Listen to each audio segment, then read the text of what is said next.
Hi, I'm Carrie Stacy from Stacy and Associates. I'm a CPA, a CVA, which is a business valuator, and a CPA in Canada. I specialize in helping dealers sell their dealerships. I do business valuations for all types of valuations and all industries. And I do a little consulting when dealers need a hand getting their results the way they want. So today we're going to talk about how important it is to start today for that exit someday. And the first thing we're going to talk about is getting your business a checkup. We go to the dentist and the doctor for checkups regularly because we don't want that cavity to turn into a root canal. We don't want that elevated cholesterol level to turn into a heart attack. And when you're in the ER having that heart attack, the jammer that's going to end your life, it's too late to make changes. A valuation is like a checkup for your business. It gives you an opportunity to see where you're at relative to the end that you want. And it might be 10, 15, 20 years from now, but you need to always know where you're at so that you can make those adjustments along the way. So you don't have a heart attack the day you do decide to exit and find out that your business isn't worth what it was, what you thought it was going to be. So we all check the value of our investments frequently, other investments. I check my stocks literally every day, sometimes twice a day when things are going bananas like they are lately. But we check them periodically, regardless of the type of investment, whether it's real estate, stocks. And yet I'm going to tell you 9 out of 10 businesses that I work with have never, ever, ever checked the value of their business. And our businesses are quite often the largest investment we have. So it's absolutely essential to know where you're at in that value and whether you what to do about it. So if you wait to the end, it's really just too late. You can't do anything. So let's talk a little bit about valuations in general. Everybody needs a little bit of background. There's 3 approaches. They were created by the IRS. The business valuation industry was a bit chaotic, and one particular judge came along and created a ruling that has become the foundation of both the USA and Canada's business valuation practices. There are 3 approaches that have been established. The asset approach, which looks at the market value of your assets less the market value of your liabilities.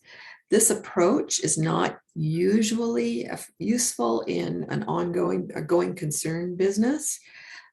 It's very useful when you're in a shutdown situation, a situation where the business is losing money or not making money yet. But otherwise, it's not very useful. The income approach looks at the stream of income and estimates the value of that income in today's dollars. The market approach is very similar to the income approach. It's looking at that same stream of income, trying to estimate the value of that future cash flow in today's dollars, but we're running at it a little bit different direction. Like a house, we're going to databases of comparable transactions and trying to find similar transactions as guidance for what the market would assess your business at.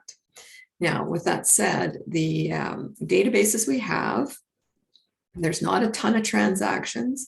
Every transaction in a business disposition is very different from another. They're often not at arm's length. So if you're selling to your children or an employee, the price might be very different than the price you would charge an outsider. As well, the databases themselves are populated by business brokers who may or may not have the expertise to understand what they're being asked to contribute. So there can be a little bit rough. So there's quite a bit of judgment involved as well. Let's talk about the different types of valuations. The first is the granddaddy of them all. It's called a conclusion of value. It requires you to consider all 3 approaches. It's like an audit. of your financial statements. It's in depth. We do a lot of research. We do a lot of analysis. We do multiple tests of your cash flow and your assets. And the result is expressed as a single value. These are suitable for gift and estate tax for the IRS.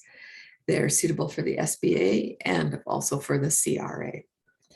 And just to give you a little bit of an idea of what you're looking at when we start talking about valuations, mid-size accounting firms start at about $10,000 for one of these valuations and go up. They take a lot of time. Big Four accounting firms, they start at about $25,000 and go up. The next is a calculation of value. The calculation of value is when we're given a specific set of steps or a specific test or a specific asset amongst assets that's being appraised or evaluated. The result is expressed as a single value, and there's no way to estimate the cost of those because they're very specific, and each one is different than the other. So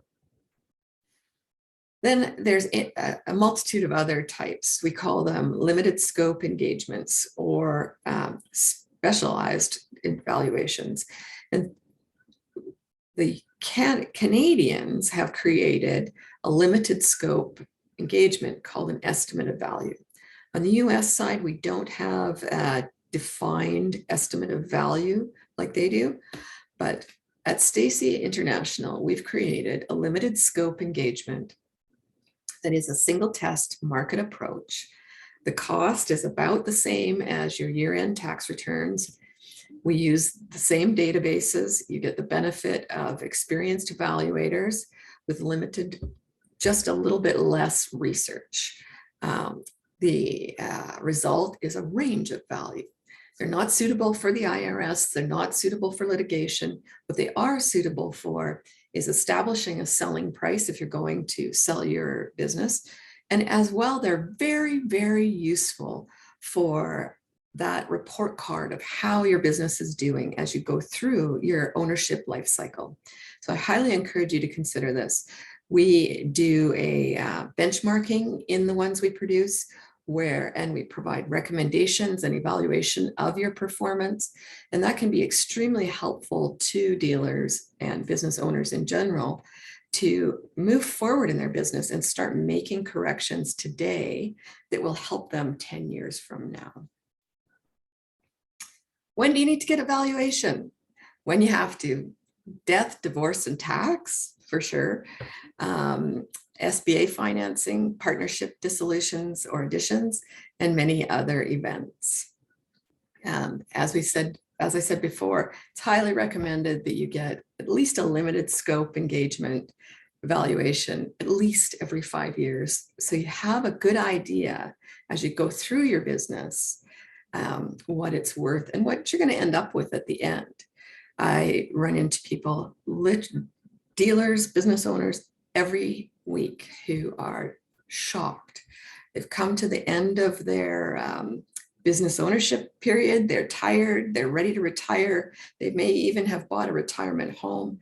They're ready to sell their business. And then we start looking at their results and they're horrified that it's not what they thought it would be.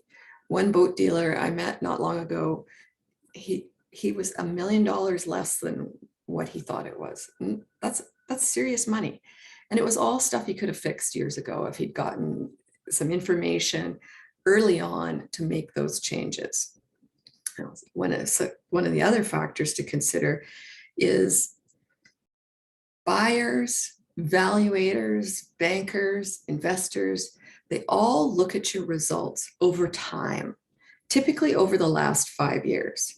So if your results are lousy for 3 of those last 5 years, and then they get good for the last couple, those 3 years will draw that down. So you really want to go into the last 5 years of your time at your dealership with good results. And it takes time to change. Boy, does it ever in some cases. So it can take 5 years to make changes to get where you want to be. And then you need to have good results for 5 years before you exit. So really start 10 years before you're ready to go, getting your business ready to sell. I want to tell you about one more experience I had before we end.